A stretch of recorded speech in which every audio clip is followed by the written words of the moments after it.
품격 있는 아재 여러분 안녕하십니까? 빨간 아재입니다.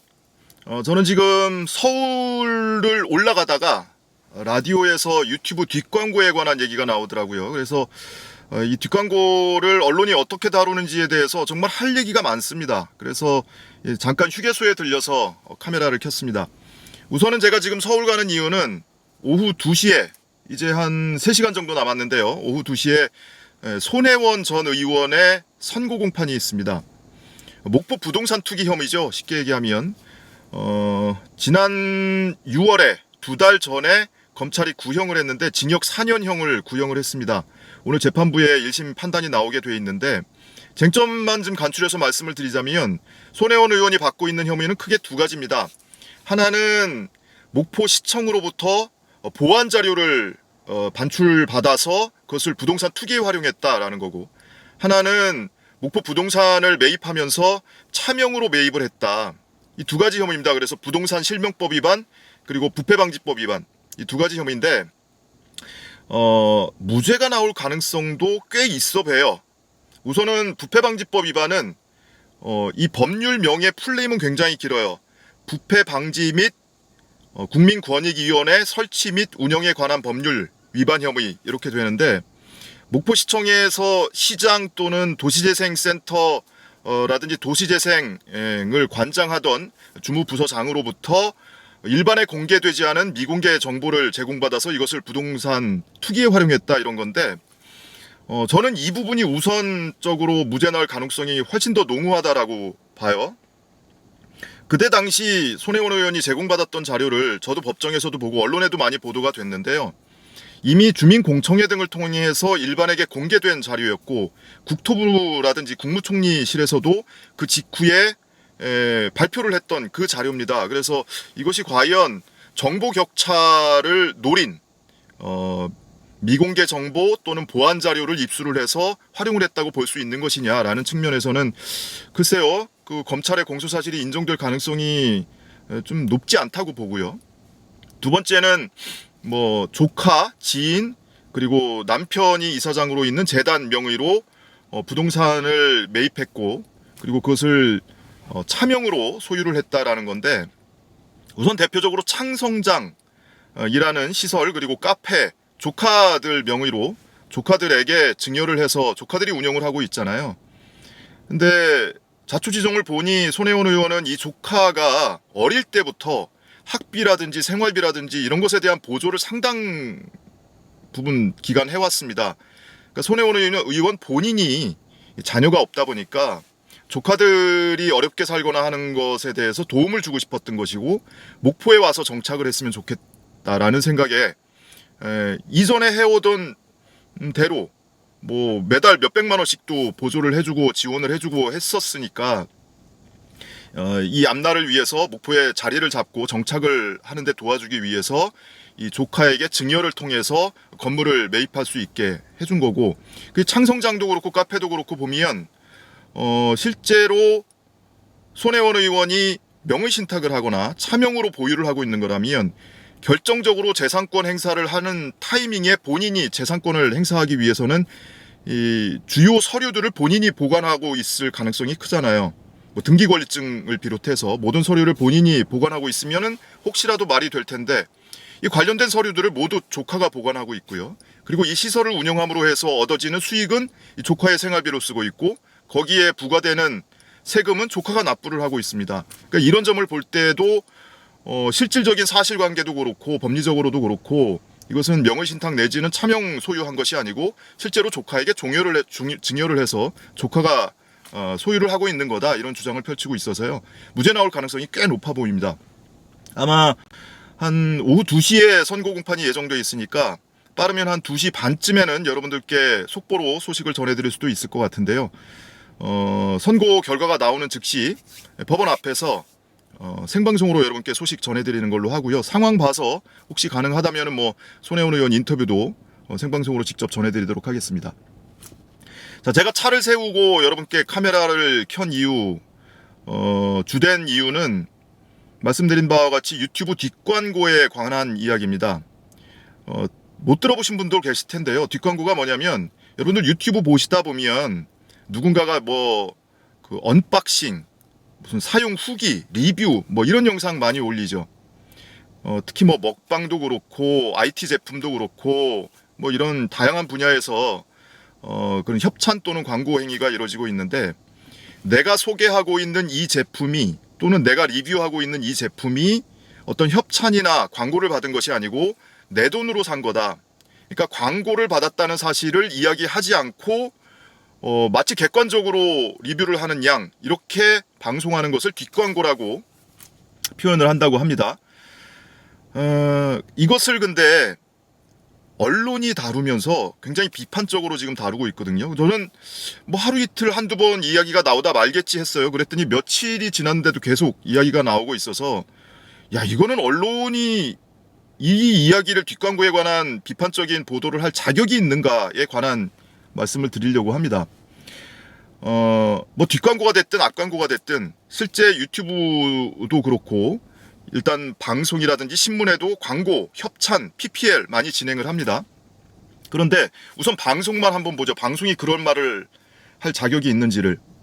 방송에서 일반 프로그램에서 하는 광고 유형은 대표적으로 CM, 광고입니다. 말 그대로 프로그램 사이에 들어가는 15초짜리, 30초짜리 광고를 이야기를 하죠.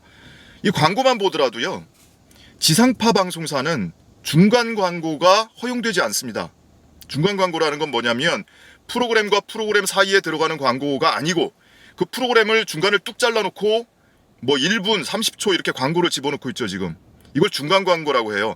근데 케이블 방송 채널 등 IP 채널이나 케이블 채널에는 중간 광고가 허용이 되는데 지상파에는 조금 더 높은 수준의 공적인 역할을 요구하고 있기 때문에 중간 광고가 허용이 안 됩니다. 그런데 지금 방송사에서 어떻게 하고 있습니까? 특히 예능 프로그램에서 많이 활용을 하죠. 프로그램 호흡이 길다 보니까 1시간, 2시간씩 되는 프로그램이 많다 보니까 그 중간에 뚝 잘라놓고 1부, 2부 이렇게 편성을 하고, 심지어는 3부로 편성을 해요. 중간 광고가 2번이나 들어가는 경우도 있습니다. 그래놓고 앞뒤 타이틀 붙이고 연령고지 붙이고 그 사이에 광고 끼워놓고, 편법이거든요. 이거 엄연히 엄정하게 법 집행하면 이거 다 불법입니다. 그런데 지금 본인들 사업이 어렵다는 이유로 그거 그냥 뭉개가면서 편법으로 지금 이 중간 광고를 하고 있죠. 그리고 또 하나가 이제 대표적인 게 PPL이에요. 여러분들 뭐 예능 프로그램이든 아니면 드라마든 모든 프로그램에 보면 뭐 어떤 카페 브랜드가 나오기도 하고 빵집 브랜드가 나오기도 하고 또는 특정 음료가 이렇게 테이블에 놓여 있는 장면이 나오기도 하고 이러잖아요. 이 PPL이라는 것은 자연스럽게 그 브랜드나 그런 상표를 노출시킴으로 인해서 호감도 또는 인지도를 높이고, 대신에 허용되는 범위는 이 출연자가 이 제품의 장점, 좋은 점을 이야기하지 못하게 되어 있습니다. 그런데요, 이 PPL이 어떻게 악용이 되냐면 한 가지 사례만 제가 말씀을 드릴게요. 저도 보고 깜짝 놀랐던 일이 있었는데, 오디션 프로그램이었어요. 노래를 하는 오디션 프로그램이었는데 이 출전을 하는 참가자가 목이 굉장히 안 좋아요. 근데 갑자기 목에 좋다는 뭔가 알약 같은 걸 먹습니다. 그러면서 이 상표가 굉장히 부각돼서 클로즈업 돼서 방송에 노출이 돼요. 이 참가자가, 출연자가 이 알약을 먹고 바로 이어지는 장면이 그 다음날 경연하는 장면이에요. 근데 경연하는 장면에서 이깁니다. 그리고 극찬을 받습니다. 아, 목소리 좋다 이러면서. 이걸 PPL이라고 하고 있는 거예요. 이런 식으로 시청자를 속이고 있는 겁니다. 근데 이런 식으로 방송 광고를 PPL을 하고 있는 방송사들이 유튜브 뒷광고를 비판할 자격이 있는가? 신문의 경우는 어떻습니까? 신문의 경우도 만만치 않아요. 여러분들 요즘에는 종이신문 보는 사람 많지 않지만 종이신문이 됐든 인터넷판이 됐든 특히 부동산과 관련된, 개발과 관련된 개발 정보, 부동산 정보 또는 뭐 어떤 특정 기업에 대한 정보, 기업 CEO 인터뷰, 이거 다 광고하고 연결되어 있는 겁니다. 딱 보면 알아요. 조금만 이 기사를 비판적으로 볼 줄 아는 사람이면 딱 보면 이게 광고구나 기사구나 라는 걸 분간을 할 수 있을 정도의 수준입니다. 특히 주간지나 월간지 같은 곳에서는 기업 CEO들 인터뷰 기사 많이 나오죠. 그거 무료로 하는 것 같습니까? 그 자체로 돈을 받기도 하고요. 그 인터뷰한 CEO에게 자기네 잡지를 뭐 수백 부, 수천 부 사게 하기도 하고요. 또는 별도로 광고를 추가로 의뢰를 받아서 또 광고를 싣기도 하고요. 이런 식으로 광고를 진행하고 있는 게 현재 대한민국 방송신문입니다. 그런데 이런 신문 방송들이 유튜브 개인 채널에서 하는 뒷광고를 비판할 자격이 있는가? 저는 뒷광고고 앞광고고 광고를 진행한 적이 한 번도 없어요. 물론 의뢰가 안 들어오는 건 아닙니다. 의뢰는 만만치 않게 들어오는데 저는 자신이 없어요. 이걸 광고를 할 자신이 그거에 대해서 터부시하는 것이 아니고요. 여러분께 정보를 전해드리는데 신경을 써야 되는데 이 광고를 어떻게 맛깔나게 광고 효과가 있게 광고를 제작하는 거잖아요. 제 콘텐츠를 제작하는 게 아니고. 그런데 신경 쓰기가 싫습니다. 그래서 아직은 해본 적이 없는데 그럼에도 불구하고 이 뒷광고 비판하는 언론의 행태에 대해서는 도저히 묵인할 수가 없더라고요. 이 개인이 운영하는 채널인데도 유튜브 채널이 뒷광고를 했다는 이유로 구독자 수백만에 달하는 채널을 그냥 스스로 자기 채널을 폐쇄해버립니다. 사과하고 폐쇄하고. 정말 속된 말로 아싸라지 않습니까? 저는 그럴 필요 없다고 생각해요. 왜 그렇게까지 해야 되는가? 솔직히 고백하고 사과하고 앞으로는 안 하겠습니다. 이렇게 사과하고 진정성 있게 그리고 앞으로 안 하면 되는 거잖아요. 굳이 그 구독자 수백만을 모으기까지 그 크리에이터가 했던 그간의 노력 그것을 그냥 다 내팽개쳐야 되는 것인가? 그거에 대해서는 너무 과한 조치 아닌가 이런 생각도 때로는 들어요.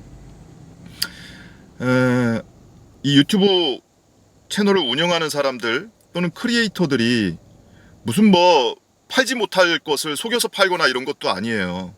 그러니까 내가 광고를 받고 협찬을 받고 이걸 소개하는데 이게 광고라는 이야기를 안 했다라는 이유로 이렇게 비판을 받고 있는 거거든요. 충분히 비판이 대상이 될 수 있습니다. 하지만 그 비판의 주체가 소비자 또는 시청자여야지 감히 지금의 기성방송 또는 신문사에서 이거를 비판할 자격은 안 된다. 이 말씀을 좀 꼭 드리고 싶었습니다. 그래서 이 시간 이후로도 이 뒷광고에 대해서 뭐 비판적으로 다루는 언론 보도가 나오면 과연 그 방송사는 그 신문사는 그간의 편법적인 광고를 어떻게 진행하는지 한번 살펴볼 요량도 있어요. 근데 어쨌든 제가 지금 오늘 서울에 올라가면 금요일까지 계속 법정 방청을 해야 돼서 지금 말씀드리지 않으면 며칠 동안은 못할 것 같아서 부득이하게 고속도로 타고 올라가다가 휴게소에서 잠시 멈춰서 여러분께 이 소식 전해드렸습니다. 자, 어쨌든 오늘 지금 제가 올라가는 이유는 손혜원 의원 선거 공판을 보기 위해서인데요. 2시에 선고니까 빠르면 2시 반쯤에는 라이브 방송으로 여러분께 그 결과를 말씀드릴 수 있을 것 같습니다. 좋은 결과, 가급적이면 무죄가 나오기를 기대를 하면서 저도 재판을 방청하도록 하겠습니다. 자, 시청해주신 여러분 고맙습니다.